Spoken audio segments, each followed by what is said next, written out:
মহারাজের চলে যাওয়ার সাথে ছোট হুজুরের যোগ আছে, এই সত্য জানার পর তো আমি আর চুপ করে থাকতে পারি না।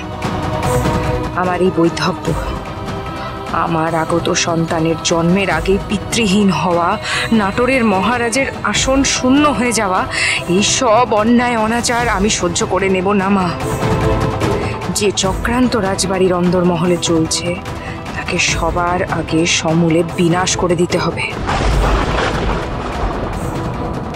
আমি শপথ করছি এই সব কিছুর জবাব আমি খুঁজে বার করব এবং মহারাজের যোগ্য রাজরানীর মতো আমি অপরাধীকে সাজাও দেব।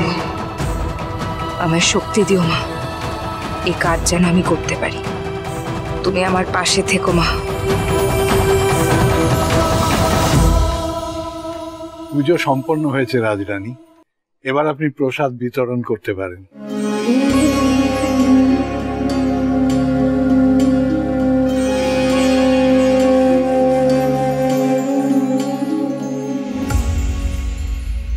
দয়ারাম দাদা, ওই ডেরায় আমাদের সজাগ এবং বুদ্ধিমান কাউকে পাহারায় বসাতে হবে। কোনো ভুল ত্রুটি হলে চলবে না।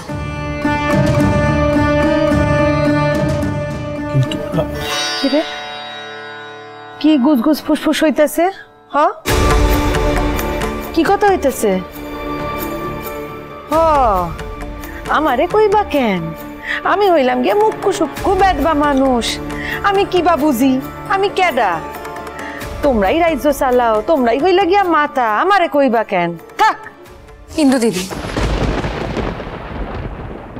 আমার কথা শোনো। আমি জানি তুমি তোমার ঠাকুরপোকে খুব ভালোবাসতে, আর আমি এও জানি যে সে চলে যাওয়ার পর থেকে তুমি আমাকে নিয়ে আরো বেশি দুশ্চিন্তা করো, আরো অস্থির হয়ে পড়ো, যেন আমার কোনো বিপদ না হয়। শুধু তরে নিয়ে নয়,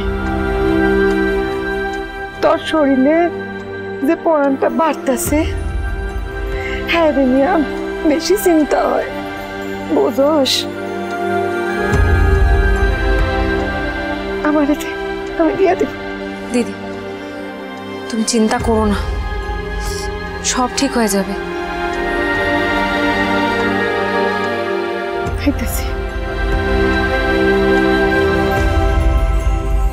এক্ষুনি প্রমাণ ছাড়া তোমায় কাল রাতের কথা কিছু বলতে চাই না ইন্দু দিদি। তুমি এমনি এত দুশ্চিন্তা করো, তোমায় আরো অস্থির করে তুলতে চাই না। বম বলে, বম বলে। এনারা কারা?